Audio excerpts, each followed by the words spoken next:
सामाजिक व पारिवारिक बंदिशों के आज़ादी से पहले के दौर में भी रूप और सौंदर्य की देवियों की हिंदी फिल्मों में कभी कमी नहीं रही। बेगम पारा के जीवन के कुछ ऐसे अनूठे पहलू हैं जिन्हें जाने बिना उनके व्यक्तित्व और उनके जीवन दर्शन को पूरी तरह से नहीं समझा जा सकता। सामाजिक व पारिवारिक बंदिशों के आज़ादी से पहले के दौर में भी रूप और सौंदर्य की देवियों की हिंदी फिल्मों में कमी नहीं रही। चुलबुले और सनसनाहट मचा देने वाले ग्लैमर का भी कभी अकाल नहीं पड़ा। कुलीन पृष्ठभूमि से आई सुसंस्कृत व्यवहार, कुशल और आधुनिक तौर तरीके अपनाने वाली बोल्ड अभिनेत्रियों में कई के नाम लिए जा सकते हैं।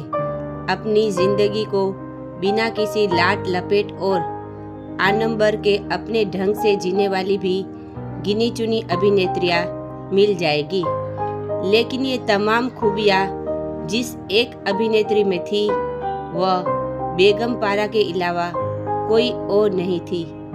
गोरा रंग, बड़ी बड़ी शरारती आंखें और उनमें खुद के खूबसूरत होने का जबरदस्त एहसास, कद करीब 5 फुट 4 इंच और वजन 49 किलो, सिर्फ 11 साल का करियर और उसमें भी 2 दर्जन से ज़्यादा फिल्में नहीं। गंगा जमुना के अधिकृत निर्माता नासिर खान की पत्नी, आज के अभिनेता अयूब खान की माँ, इमरजेंसी में विख्यात रही रुखसाना सुल्तान की मौसी और अमृता सिंह की नानी, यह है बेगम पारा का परिचय।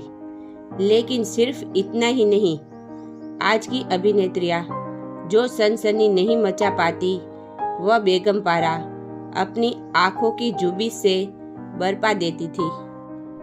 बेगम पारा के जीवन के कुछ ऐसे अनूठे पहलू हैं जिन्हें जाने बिना उनके व्यक्तित्व और उनके जीवन दर्शन को पूरी तरह से नहीं समझा जा सकता। अलीगढ़ के कुलीन और संस्कारवान मुस्लिम परिवार में तीसरी बेटी के रूप में जन्मी पारा हक की शुरुआती पढ़ाई लिखाई बीकानेर में हुई। पारा के पिता हक पंजाब में सेशन जज थे। बाद में वे प्रांतीय सरकार के मंत्री भी रहे। अलीगढ़ मुस्लिम विश्वविद्यालय में पढ़ाई के साथ साथ पारा ने घुड़सवारी, शिकार, निशानेबाजी, तैराकी, क्रिकेट और बैडमिंटन में भी महारत हासिल की। उन्हीं की पहल पर फिल्मी सितारों का नुमाइशी क्रिकेट मैच भी शुरू हुआ। ऐसे पहले मैच में पारा ने सबसे ज्यादा रन बनाकर पुरुष कलाकारों को भी शर्मिंदा कर दिया। पारा के मुंबई जाने और फिल्मों में काम करने का आधार एक अजीब संयोग से बना। पारा के बड़े भाई मंसूर ने तब की चर्चित अभिनेत्री प्रोतिमा दास गुप्ता से विवाह कर लिया था। इसे लेकर उनके माता पिता काफी नाराज थे। पारा की बड़ी बहन जरीना एक हिंदू जमींदार के बेटे से प्रेम करने लगी थी। छोटा भाई पुन्नू वायुसेना में जाना चाहता था। पारा अभिनेत्री बनना चाहती थी।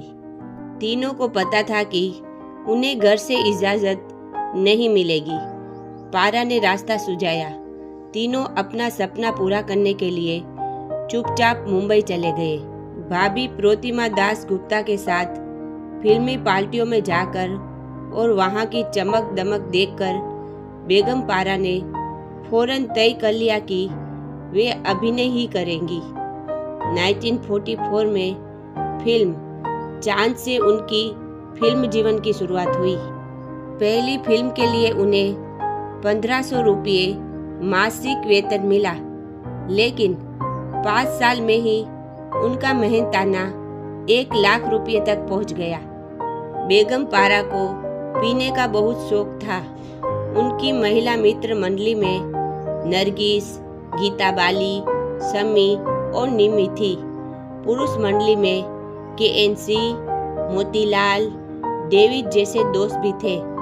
दिलीप कुमार के भाई नासिर खान से उनका परिचय हुआ और जल्दी ही प्रेम में बदल गया। नासिर खान विवाहित थे। बेगम पारा दूसरी पत्नी नहीं बनना चाहती थी। नासिर खान के अपनी पहली पत्नी से अच्छे संबंध नहीं थे, लेकिन अपनी बेटी की वजह से वे रिश्ता निभा रहे थे। बेगम पारा के यह गारंटी देने पर कि वे बेटी का पूरा ख्याल रखेगी, नासिर खान ने पत्नी को तलाक दे दिया। दिलीप कुमार जानते थे कि बेगम पारा जिस जीवन शैली से आदी है, उसे जुटा पाना नासिर खान के बस की बात नहीं है। इसलिए उन्होंने नासिर खान के नाम से फिल्म गंगा जमुना बनाई।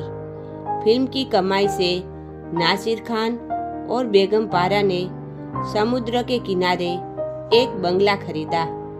1974 में नासिर खान ने संजय खान और सायरा बानो को लेकर फिल्म जीत की शुरुआत की।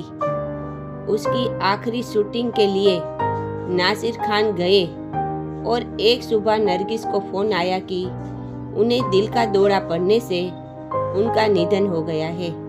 बेगम पारा की तो दुनिया ही उजड़ गई। हताशा में उन्होंने शराब पीना शुरू कर दिया। एक दिन बेगम पारा की बहन आई और उन्हें अपने साथ पाकिस्तान ले गई।